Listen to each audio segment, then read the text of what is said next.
दीपक देता है रोशनी फैलाने की प्रेरणा, फलदायी वृक्ष देता है देने की प्रेरणा, मधुबन देता है महकते रहने की प्रेरणा, महान व्यक्ति देते हैं जीवन जीने की प्रेरणा।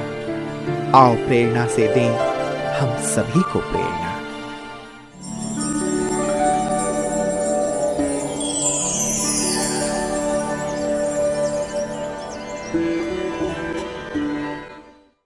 सेंधवा मध्य प्रदेश राज्य के बड़वानी जिले का एक नगर है। इस शहर का नाम राजा होलकर सेंधव वंश के नाम पर रखा गया है। सेंधवा ब्रह्मा कुमारी ईश्वरीय विश्वविद्यालय की मुख्य संचालिका हैं राजयोगिनी छाया दीदी जी। आपका जन्म 1974 में बदनावर में हुआ। बचपन से आप कला प्रेमी रहीं और पढ़ाई में भी विशेष रुचि रखती थी। आप नम्रता, धैर्यता, सहनशीलता, गंभीरता आदि दिव्य गुणों से भरपूर आत्मा है। 1980 में आपको ईश्वरीय ज्ञान की प्राप्ति हुई और 1981 में आपने अव्यक्त बाप दादा से मिलन मनाया। 1996 से आप ईश्वरीय सेवा में संलग्न हो गई।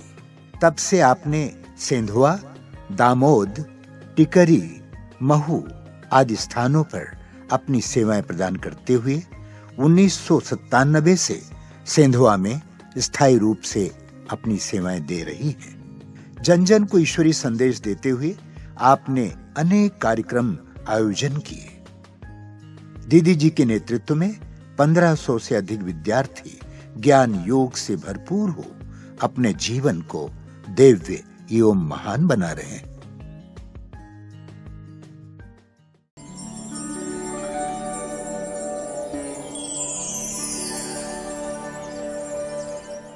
ओम शांति। मैं बहुत खुश हूँ क्योंकि बचपन से ही बाबा की आंचल में रही। परिवार में सभी श्री कृष्ण के भक्त थे। मैंने एमकॉम की पढ़ाई पूरी की। हम 4 भाई बहन हैं। मेरी बड़ी बहन भावना बहन करीब 38-40 वर्षों से समर्पित है, जो इंदौर संगम नगर सेंटर में है, और एक भाई सर्विस करते हुए पूरी तरह से तन मन धन से अपनी सेवाएं देते हैं। फिर एक बार जब मैं बहुत छोटी थी तो बाल मंदिर में कुछ दीदियाँ आईं, प्रदर्शनी लगी थी और उसमें पापा के एक फ्रेंड्स थे।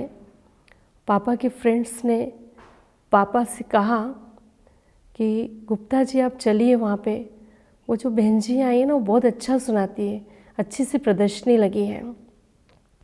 तो वो पापा को लेकर के गए और उस बाल मंदिर में एक कमरे में प्रदर्शनी लगाई थी।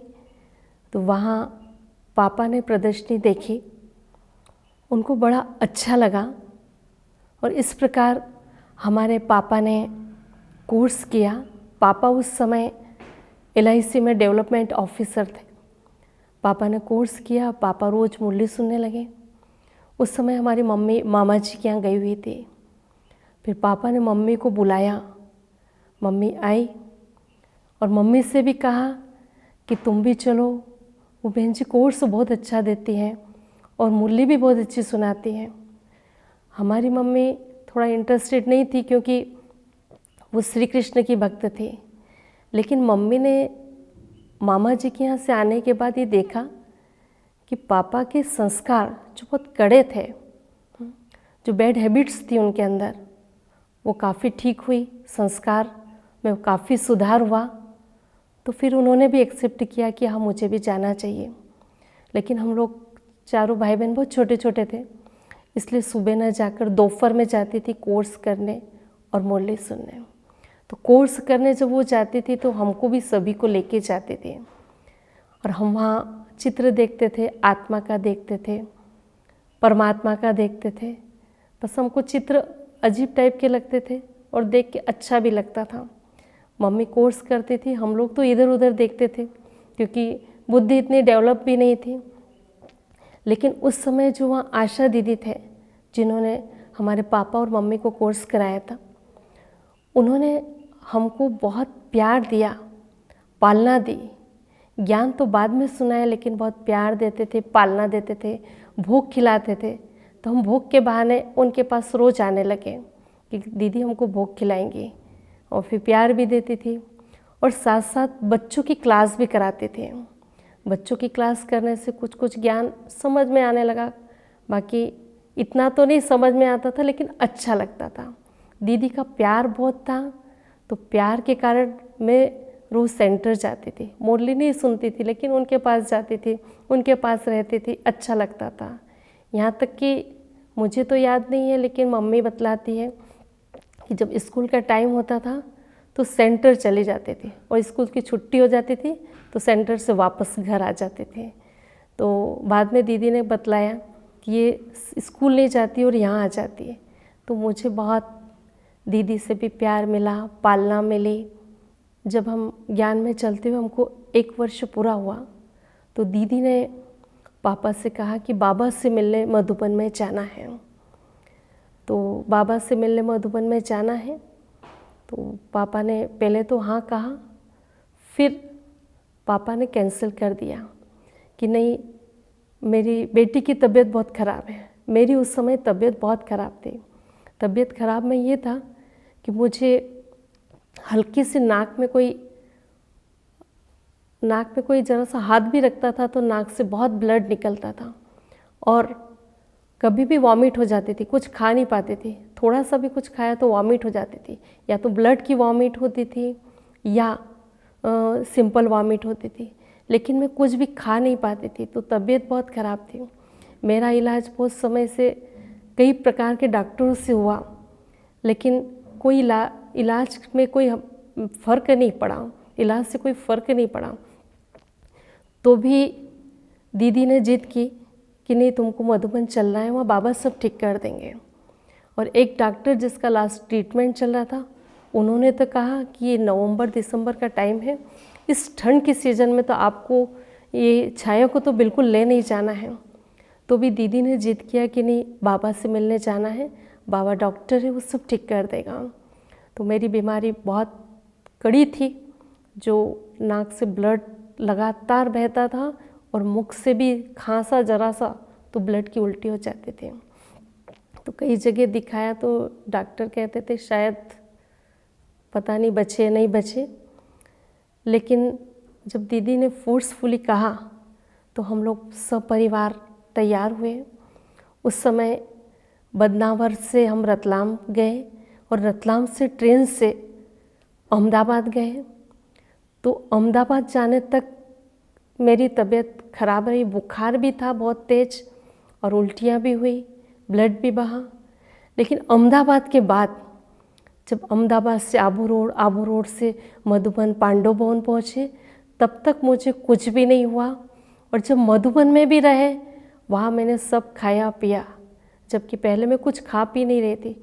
वहाँ छाछ भी पी, खाया पिया भी, सब कुछ किया, लेकिन मुझे कुछ नहीं हुआ। न बुखार था, न उल्टी थी, न नाक से ब्लड बह रहा था। फिर उस समय मेडिटेशन हॉल में बाबा आते थे, तो मुझे लगा कि भगवान आया है। ज़्यादा समझ तो नहीं थी, लेकिन इतना था कि गुलजार दादी जी के तन में भगवान आते हैं। तो हम बाबा के सामने गए, तो बाबा ने बहुत प्यार भरी दृष्टि दी।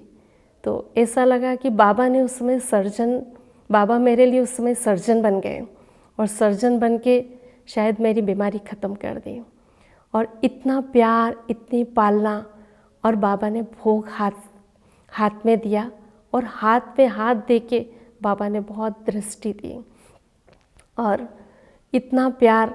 तो ऐसा लगा कि बाबा ने मुझे बहुत भरपूर किया। उस समय हम दादियों को भी देखते थे, दादियाँ उस समय सब्जी काटना, किचन में वहीं पे सेवा करना, ये सब भी हमने देखा। तो बहुत अच्छा लगता था, दादियों के बीच में मैं जाती थी, बैठती थी। दादियाँ भी प्यार करती थी, समझ कुछ नहीं थी, लेकिन उनका बहुत प्यार पाया, और दादी जी का भी प्यार पाया। सारी दादियों का प्यार मिला, और जब हम छोटी थी तो उस समय जितने भी भाई बहनें मधुबन में थे वो मुझे बहुत प्यार करते थे क्योंकि छोटी थी। इस प्रकार हम बाबा से जब मिले तो मेडिटेशन हॉल में, तो बाबा ने हमारे परिवार को वरदान दिया, पद्मा पदम भाग्यशाली परिवार।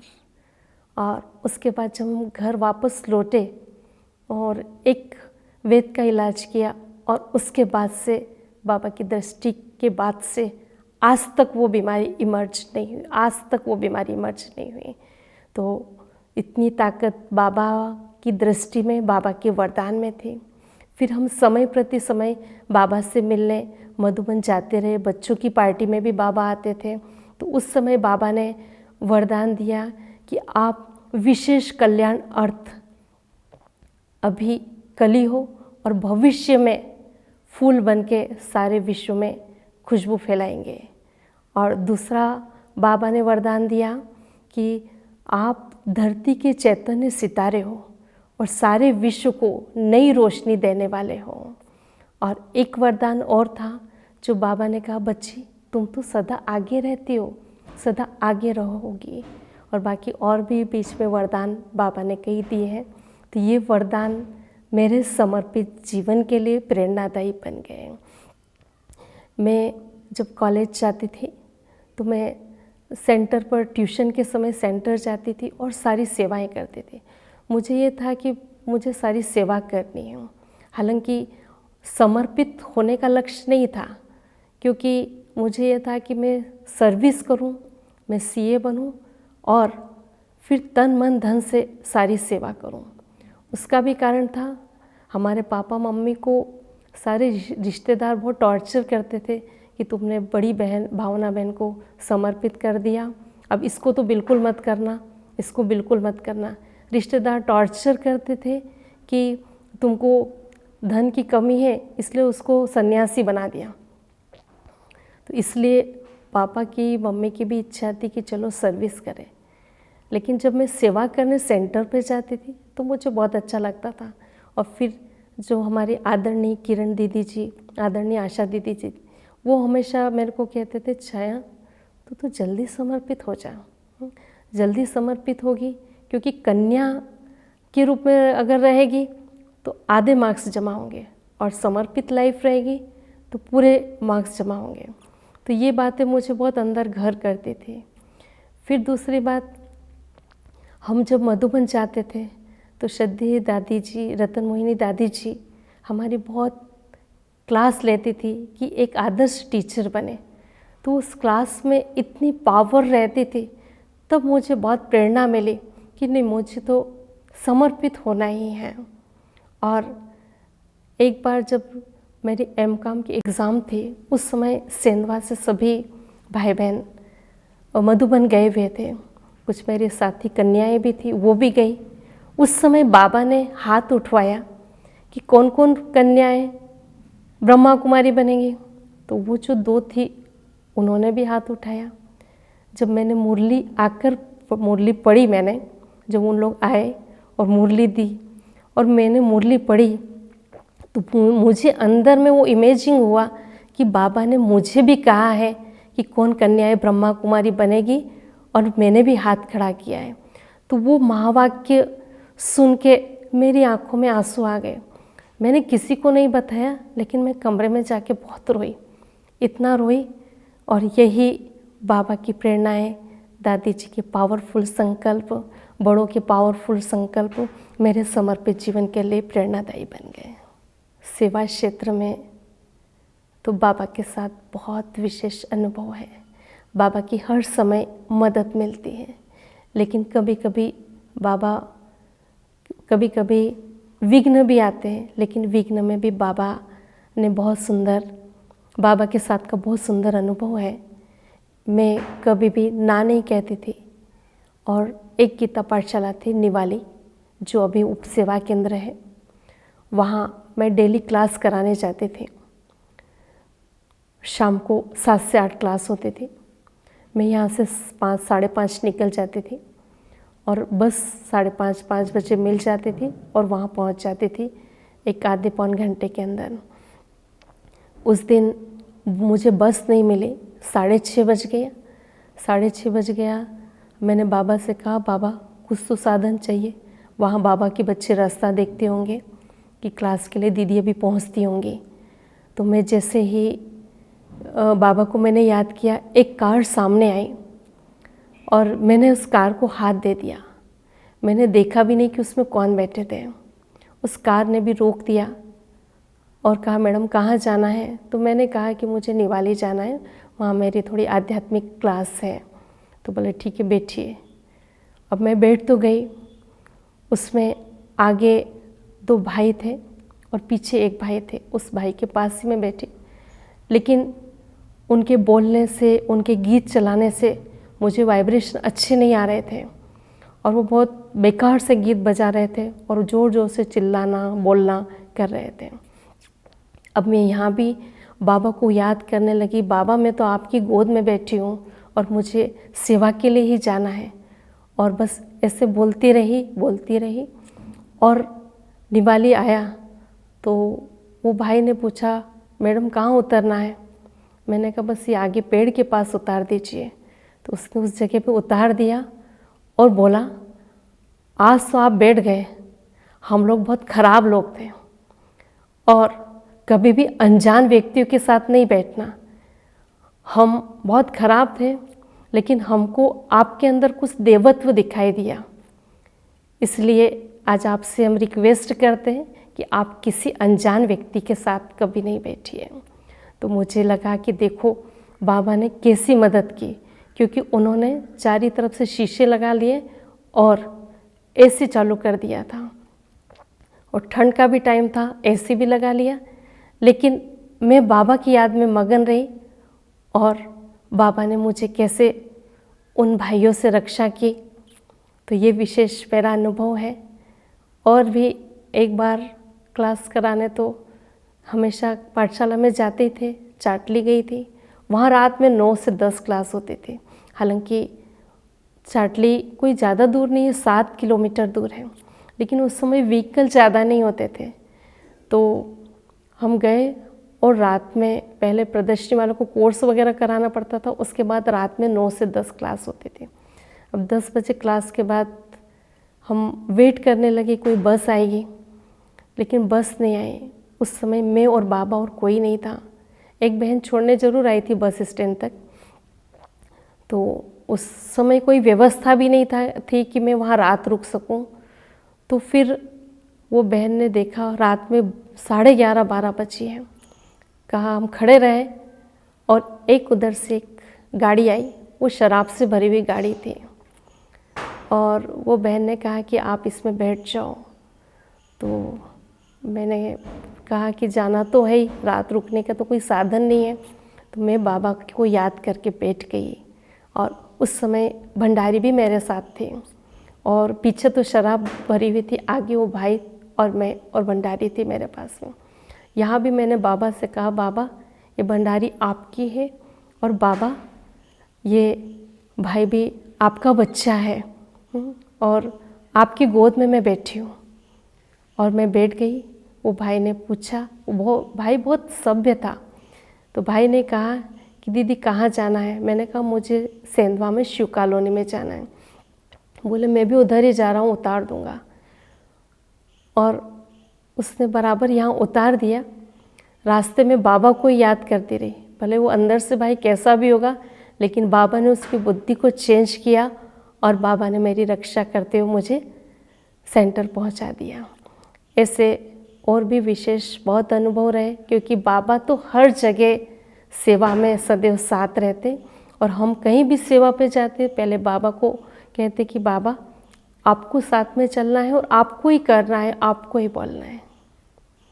दादियाँ, वरिष्ठ दादियों की पालना, प्यार, वरिष्ठ दीदियों की पालना और प्यार से तो मैं बहुत ओतप्रोत रही, बहुत मिली बाबा की दृष्टि, सब बहुत कुछ मिला। वरिष्ठ दीदियाँ भी हमारे घर में आती जाती थी, कभी घर में भी भोजन बनाते थे। मुझे बहुत खुशी होती थी कि देखो कैसे हमारे घर में भी आते रहते हैं। एक बार मधुबन तो हर साल जाना होता था।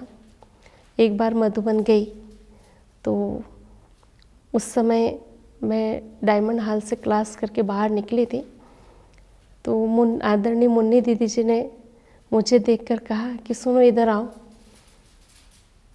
तुमको कुछ सेवा करनी है। मैंने कहा जी दीदी जी बोलिए। तो बोले आज दादी जी विदेश से आए हैं, तो उनकी अभी सुबह सिर में तेल भी लगाना है और दोपहर में थोड़ा उनकी सेवा भी करनी है। मैंने कहा जी दीदी। तो दादी जी उस समय विदेश से आई, तो लंबा रूट था, सुबह का सुबह हो गया, माना रात हुई नहीं, इसलिए दादी जी की नींद नहीं हुई थी। और उसके बाद जब मैं दोपहर में गई तो दादी जी की सेवा के लिए, तो दादी जी मुन्नी दीदी को कह रही थी, मीठी मुन्नी मेरे को अभी आधे घंटे में 1 घंटे के अंदर उठा देना, जल्दी से 4 बजे चाय दे देना। जबकि उस समय 3 बज चुके थे। वो दादी जी ने 3 बजे कहा, हाँ मीठी मुन्नी चाय देना। तो मुन्नी दीदी बोली, दादी मैं चाय वाय नहीं देने वाली, अभी आप 6 बजे तक सोएंगे। मीठी मुन्नी बाबा के कितने बच्चे आए हुए हैं, उनसे मेरे को मिलना है ना, मैं मिलूँगी उनसे, वो मेरा कितना रास्ता देख रहे, मैं उनसे मिलने बगैर तो रह नहीं सकती। नहीं दादी 4 बजे तो मैं चाय नहीं दूंगी, 6-7 बजे दूंगी। मीठी मुन्नी 4 बजे चाय देना। पर दादी जी का प्यार देखा हमने। दादी जी को जब देखा हमको, शाम को 5:30 बजे दादी जी हाल में पहुंच गई और सबसे प्यार से मिली। दादी जी ने सबसे कहा कि सबको जगह मिली, सबको अच्छा भोजन मिला। ऐसा लग रहा था कि जैसे बचपन में दादियाँ बच्चों को, पोते पोतियों को कितना प्यार से सुनाती, ऐसा प्यार का अनुभव हो रहा था। और मुझे ऐसा लगा कि दादी कितनी अथक है और कितना प्यार है, कितनी प्यार भरी पालना दे रही है। तो मुझे भी दादी जी से ऐसा सीखने को मिला कि मुझे भी ऐसी अथक सेवा करनी है। कभी भी अंदर संकल्प नहीं लाना है कि मैं आज थक गई, और मुझे भी सबको ऐसी ही प्यार भरी पालना देनी है। और ऐसे ही हमारी आदरणीय आशा दीदी जी, जो कि मेरे लिए प्रेरणा स्रोत रही, बचपन में भी उनका सानिध्य था और समर्पित हुई तो भी उनके सानिध्य में ही मैं समर्पित हुई। उनसे मैंने बहुत कुछ सीखा। सबसे बड़ी बात तो सीखी, मुझे श्रीमत पर चलना है, और उन्होंने बहुत कुछ सिखाया। एक घटना उनकी बतलाती हूँ कि जब वो यहाँ आए तो केवल 4-5 भाई बहन थे, तो भी उनके संकल्प बड़े पावरफुल होते थे, और उनके संकल्पों का बीज, और आज इतना वट वृक्ष, इतना बड़ा सेंटर बन गया। एक बल एक भरोसा, जमीन भी ली तो भी कुछ नहीं था, भवन भी बना तो भी कुछ नहीं था, लेकिन एक बल एक भरोसा बस बाबा कराने वाला बैठा है।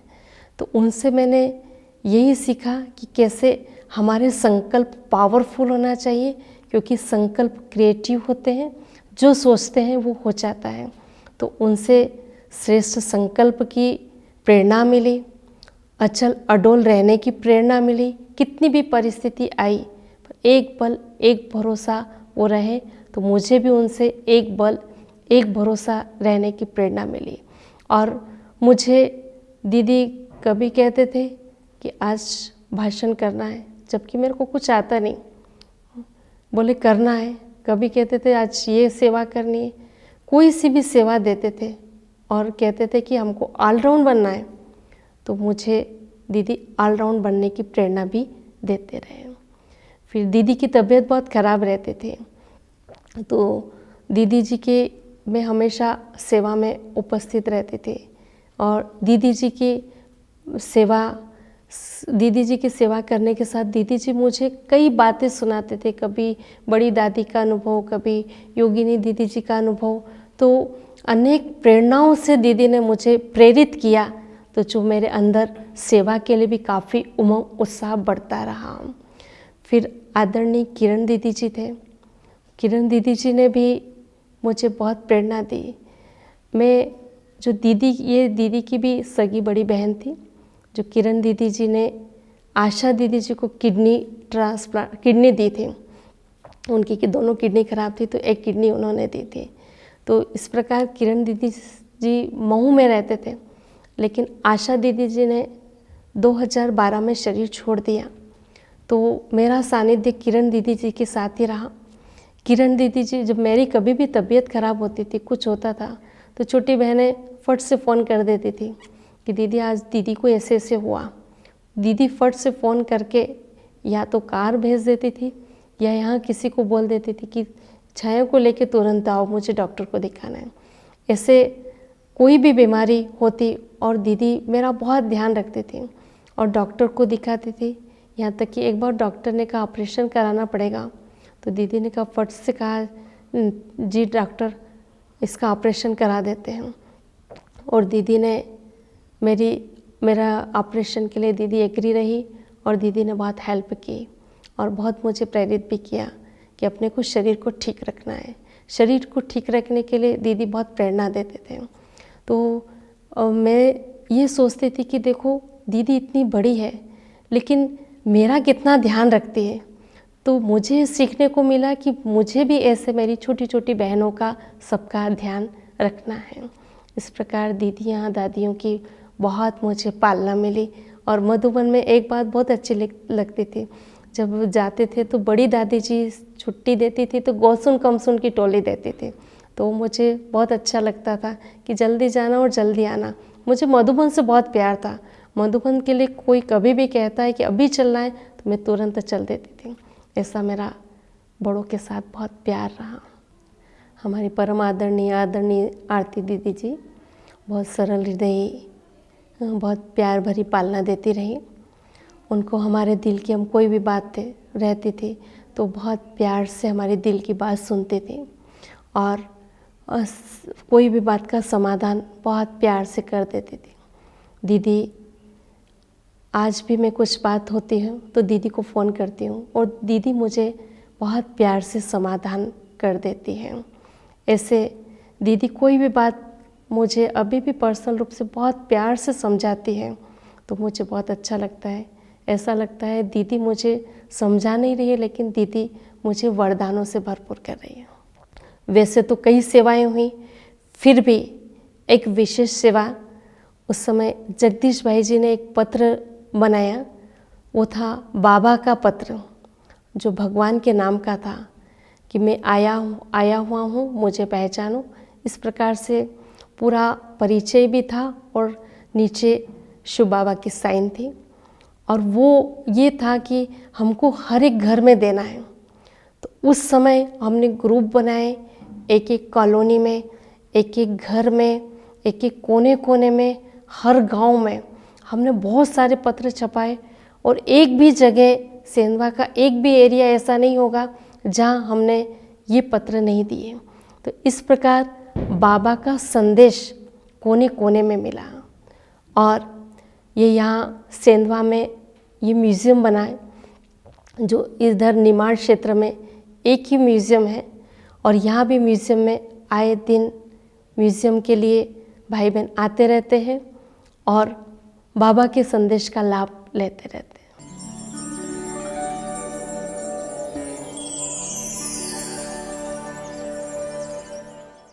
सबसे बड़ी बात कि मैंने एक चीज़ बहुत अच्छी रीति सीखी थी कि मैं ना नहीं कहूँगी, हमेशा बड़ों के आगे हाँ जी।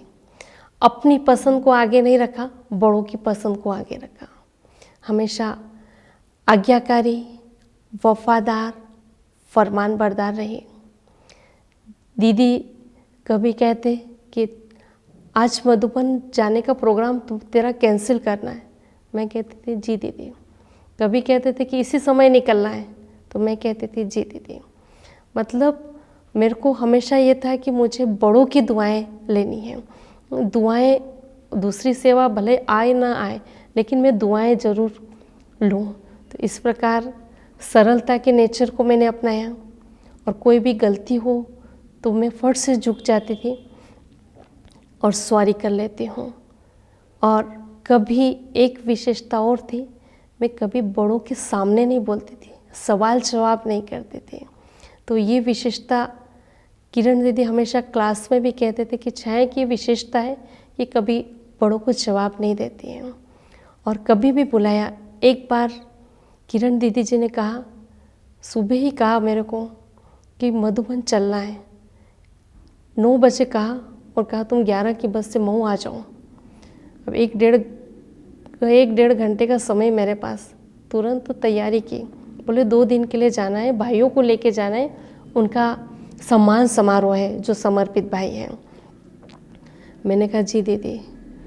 और ठंड का टाइम था और मैं 1 बजे 12 की बस से गई, 2 बजे पहुंच गई और ठीक 3 बजे हम लोग वहाँ से मधुबन के लिए निकले और रात में पहुँचे। मतलब मेरा ये था कि मुझे दुआएं लेनी है और बड़ों को कोई भी बात के लिए ना नहीं करना है। वर्तमान समय मैं सबके प्रति शुभ भावना और शुभकामना रखती हूँ। कोई बात हो भी ऐसे तो तुरंत फुल स्टॉप लगाने की कोशिश करती हूँ और लगा भी देती हूँ।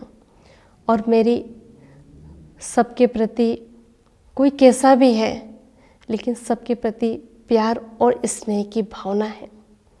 दूसरा, मैं साक्षी दृष्टा अनुभव करती हूँ कि मुझे कोई भी बात आई उसमें साक्षी होकर के देखना है। तो उस परिस्थिति के कारण थोड़ा सा मन में आता भी है, लेकिन मैं उस परिस्थिति को बाबा को सौंप देती हूँ और बाबा को सामने कर देती हूँ। तो वो बात फिर मेरे लिए नहीं के बराबर हो जाती है। फिर मुझे ये है कि अव्यक्त वाणी की स्टडी हमेशा करते रहना है। तो मैं अव्यक्त वाणी की स्टडी भी हमेशा करती रहती हूँ और इस बात का ध्यान रखती हूँ कि हमारा जो संगठन है वो कभी भी टूटे नहीं। इसलिए मैं ब्राह्मण परिवार में जो भी भाई बहन आते हैं उनको बहुत प्यार भरी पालना देती हूँ और कोई बात होती है तो बहुत प्यार से समझाती हूँ ताकि वो भी कभी संगठन से अलग ना रहे और हमारा ब्राह्मण परिवार का किला मजबूत रहे। मैं ब्राह्मण भाई बहनों के लिए विशेष यही संदेश देना चाहूँगी कि अभी समय बहुत कम है, तो पहला वो संगठित रूप में तपस्या करके अपने संस्कारों के अंदर दिव्यता भरे, क्योंकि दिव्य संस्कार से ही दिव्य संसार अर्थात सतयुग आएगा। दूसरा, समय कम है इसलिए भाई बहन अपना तन मन धन सफल करें ताकि ये सफल किया हुआ हमारा जमा का खाता रहे जो अंत के समय में और भविष्य में भी काम आएगा। तीसरा, मैं भाई बहनों को कहना चाहूँगी कि वो भी मनसा सेवा का अभ्यास ज़रूर करें और जब भी टाइम मिले तो मौन की अवस्था का अनुभव अवश्य करें और अपने मनसा शक्ति को बाबा की याद से पावरफुल ज़रूर बनाएं और साथ ही साथ बाबा से कंबाइंड स्वरूप का अनुभव ज़्यादा करें ताकि कोई भी परीक्षा आए तो जल्दी से विजयी हो जाए। शांति।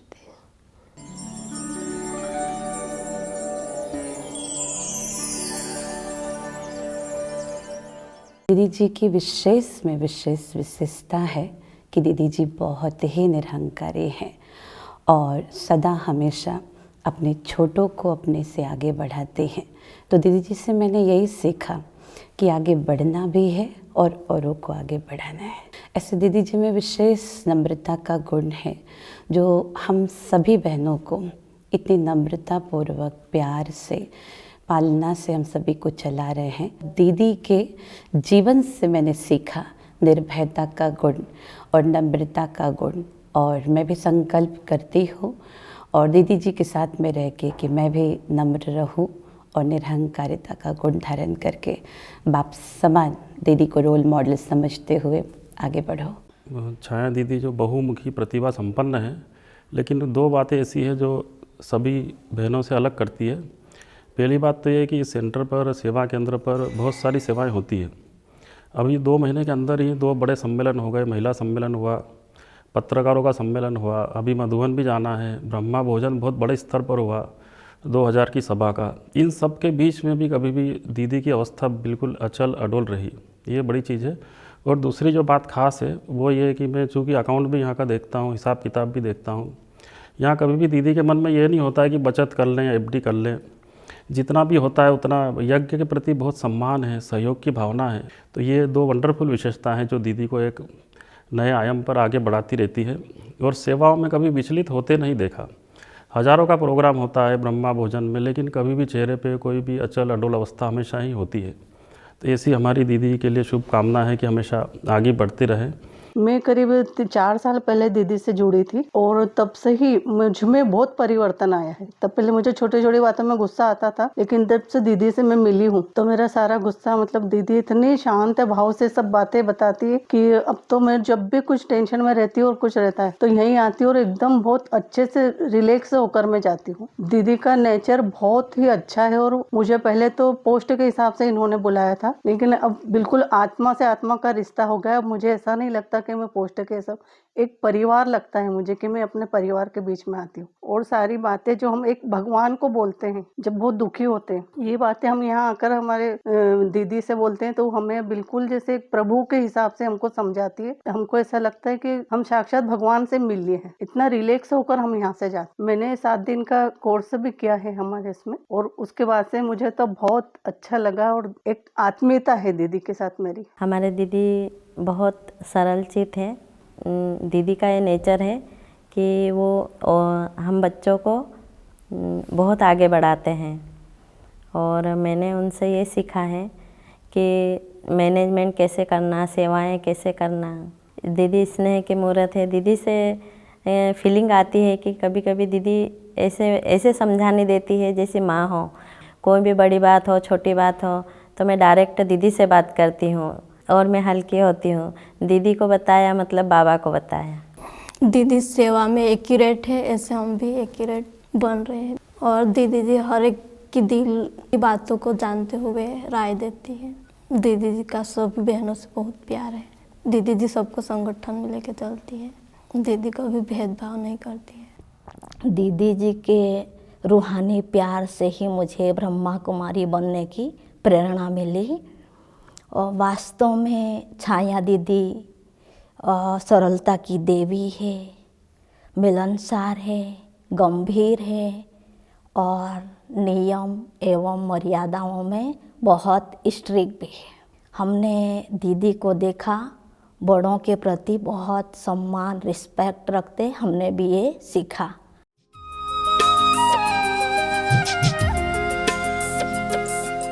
धरती पर आकर बाबा, धरती पर आकर बाबा कमाल कर दिया।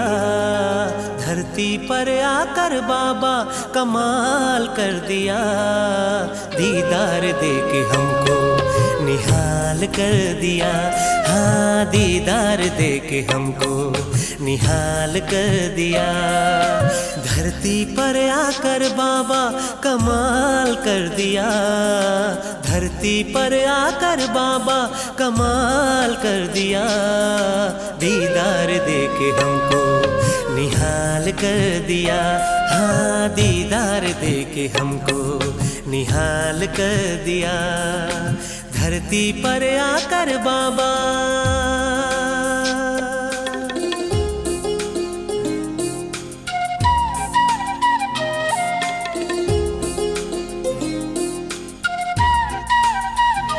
सागमदनी नी नी नी नी नी नी नी नी नी नी नी दा दा दा मा गा रे रे सा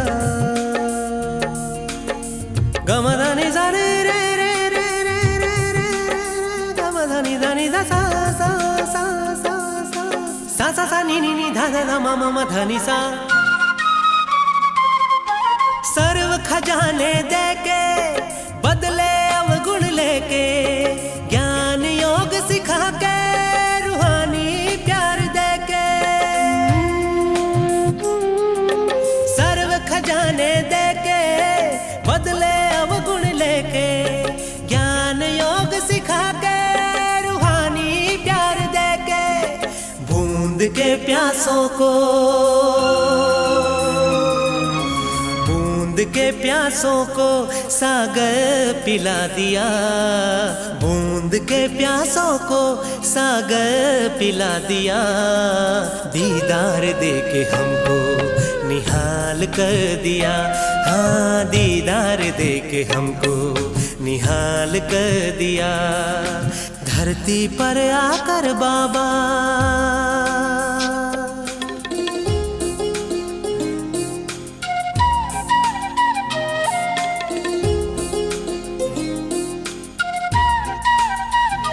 सागमदा नी नी नी नी नी नी नी नी नी नी नी नी दा दा दा मा गा रे रे सा गमदा नी सा रे रे रे रे रे रे रे गमदा नी दा सा सा सा सा सा सा सा सा नी नी नी धा धा धा मा मा मा धा नी सा। दीदी एक माँ की तरह पालना देती है और बहुत प्यार से कुछ गलती भी हो जाए तो मतलब प्यार से सिखाती है दीदी कि ऐसे नहीं करना, ऐसे ही करना। दीदी ने कहा कि कभी बड़ों को जवाब नहीं देना, बड़ों के साथ अच्छे प्यार से चलना, यही दीदी ने सिखाए हैं। दीदी माँ के रूप में बहुत अच्छे से हमारी पालना की। जो हमें कुछ भी नहीं आता था, सारी सेवाएं छोटी से बड़ी सेवा तक दीदी ने बहुत अच्छे से सिखाया। और दीदी जी सहनशील भी बहुत हैं, धैर्य का गुण भी दीदी के अंदर बहुत अच्छे से हैं। और दीदी जी इतनी सरल स्वभाव वाली हैं जो हम छोटी बहनों में भी सहज ही मिल जाती है। दीदी के साथ मेरे बहुत अच्छे अच्छे अनुभव हुए। जब भी मैं कुछ संकट में आती हूँ तो दीदी से बात करती हूँ। दीदी मुझे इतना अच्छा बात बताती है कि मैं उस संकट से बहुत जल्दी उभर जाती हूँ। दीदी मुझे हर बात आगे बढ़ाने के लिए प्रेरणा देती रहती है। मेरा अलौकिक जन्म ही दीदी की प्रेरणा से, दीदी के द्वारा ही हुआ है। दीदी बहुत सरल चित्त है। आज समय मतलब सिखाते हैं संगठन में सबके साथ किस तरह चलना है। हर एक को आगे बढ़ाने की उनके अंदर एक भावना रहती है।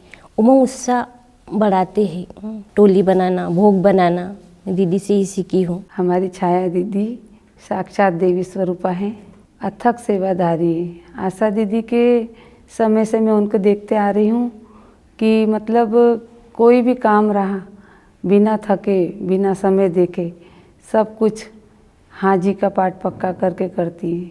बिल्कुल मतलब कम खर्च वाला नसीन के हिसाब से चलती है।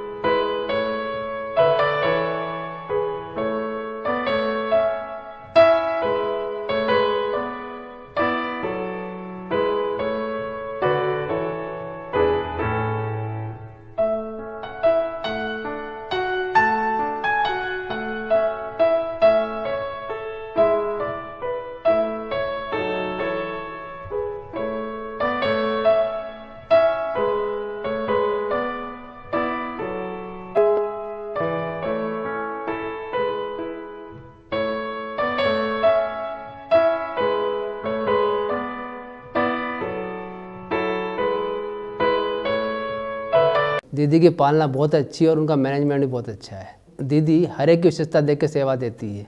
दीदी एक माँ के समान पालना करती है। दीदी मर्यादा में रहना सिखाती है। दीदी सिर में पहचानना सिखाती है।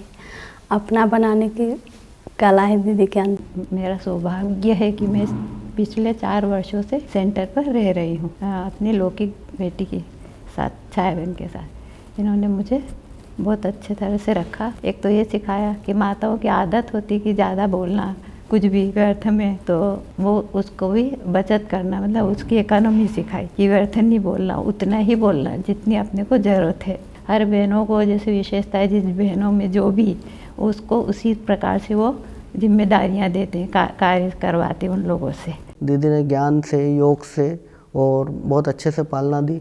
दीदी का जो सरल स्वभाव और ज्ञान को किसी भी प्रकार से बच्चों को ज्ञान समझ में आए, ये उनकी जो भावना ये बहुत पसंद आई।